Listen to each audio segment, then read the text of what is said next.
A college student is in the record books this morning after becoming the first woman to tackle one of the world's toughest climbs. Over the weekend, Sasha DiGiulian scaled a dangerous path up Eiger Mountain in the Swiss Alps. We introduced her to you earlier this month. This morning, she is here in Studio 57. But first, we want to take a look at her remarkable journey. Sasha De Julienne scaled her way into history on Saturday, becoming the first woman to free climb the north face of Eiger Mountain. This 6,000-foot vertical sheet of gray limestone, considered so deadly and dangerous, it's nicknamed Murder Wall. Just days before starting her senior year at Columbia University, De Julienne reached the summit with fellow American Carlo Traversi. We're in a cloud. For 3 days, the pair battled snow and ice and slept on the edge of a cliff. We first spoke to De Julienne earlier this month from her makeshift bed. When you're alpine climbing, you're dealing with factors like unanticipated weather, which means storms can roll through. It's really full on. You're facing like 12 to 18-hour days. The 22-year-old began climbing when she was 6, winning 3 national rock climbing championships and was female overall world champion. Just over this point is the Eiger North Face.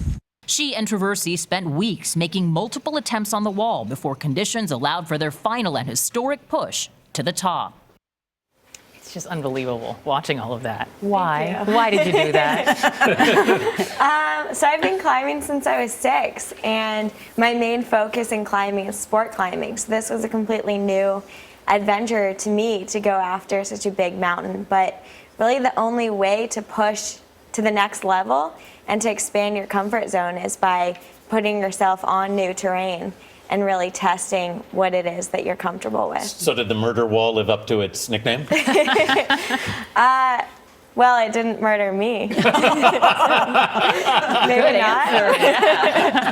Was it the toughest climb you ever had? Honestly, it was the most physically and mentally exhausted I've ever been. And probably my proudest achievement in my career yet. So. Explain, I think most people understand to some degree the physical endurance that it takes. Although I've tried it, on a very small rock, the amount of strength you have to have in your arms and your hands. Yeah. But explain sort of the mental difficulty. The mental difficulty is that when you're on the mountain, it's full on 24/7. So there's little rest. You're sleeping on the wall. You're climbing for every second of daylight that you have. You're thinking it's like a puzzle. Where do I place each part of my body next, right? Yeah, and then the mental factors there are definitely places that you don't want to fall. You have gear and you have a rope, but I think that the places that you succeed the most are when you're not thinking about falling as an option. Yeah, please tell me you get nervous sometimes. Oh, I was full of fear on You this were. climb. Yeah, and I think that that's inevitable. It's just, it doesn't need to be, How do you that. deal with that fear?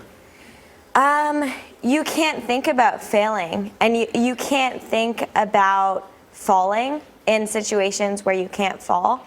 And that's kind of the crux of the situation, is to not be paralyzed by fear, is to not think about it, but also be rational with the decisions that you make. So every time that we went up to the mountain, we were surveying what the weather was doing.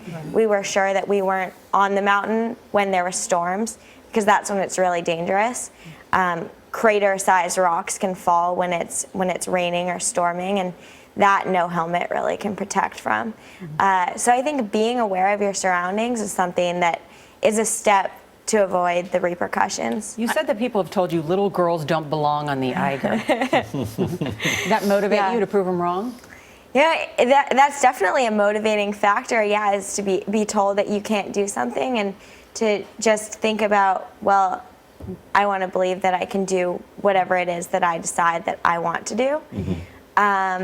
But I was also definitely scared at many points. I want to know what your mom and dad said during all of this. I mean, because I'm sure initially there was a lot of discussion of this plan, like I really want to do this. How did they react when you first brought it up, and how did they handle when you were actually on the mountain? There wasn't discussion really with me and them saying, hey, can I do this? My mom actually happened to be in China at the time, and she came back from China and found out that I was on the Eiger. But I think that she's always really supported my pursuit of my own dreams and known that I will be aware of the risks that I'm taking. So she was nervous, definitely. But I think she was confident that we would make the right decisions as much as possible. What's next? I would like to free climb El Cap in Yosemite and ice climb this winter. Great. The wall is not enough. We want to come with you and follow you. Yeah, come along. Sasha DiGiulian, thank you so much.